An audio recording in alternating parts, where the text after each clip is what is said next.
داسې ښکاري چې د پاکستان کشتۍ مخ په ډوبېدو ده. په پښتونخوا بېلابېلو سیمو کې د پاکستان د پولیسو په مرکزونو باندې بریدونه، چاودنې، د پولیسو وژل کېدل، د پولیسو تښتول او خونړي بریدونه دغه څو ورځو پرله پسې روان دي. تازه په اسلام آباد کې هم تېره شپه په یو پوځي مرکز باندې برید شوی چې درنه مرګ ژوبله اړولې ده.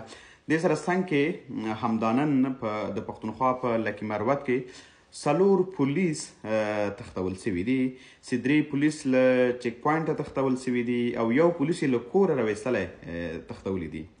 دا چې په پاکستان کې او بیا دخوا پښتونخوا کې د پاکستاني پوځ باندې فشار زیات دی. زیاتره پولیس یې، زیاتره پوځ غړي یې خپله دندې پرېږدي، پوستې پرېږدي او تښتي.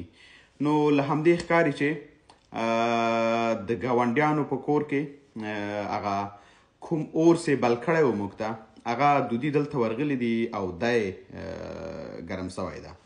موږ یې کافي ډېره اندازه زړولی یو، کړولی یو، دردولی یو. نن ورځ را رسېدلې ده چې په همغه لمبو کې دی وسوځي، کوم اور یې چې موږ ته اچولی و. اوس یې لمبو نو هغه بڅرکې کړي یا خوا اوښتي دي، هلته انفجارات شروع کړي دي. نو که چېرته موږ ښه ګاونډي وای نو دا حالت به مو هېڅ وخت په تاسو باندې پیرزو نه وای، خو تاسو له دې بدتر وخت په موږ باندې تېر کړی دی. نو ستاسې دغسې حالت ته موږ اصلا اندېښمن هم نه یو، بلکې خوشبینه یو ورته. انشاءالله چې اضافه سي، دا سپېڅلي خلک د لا زیات سي.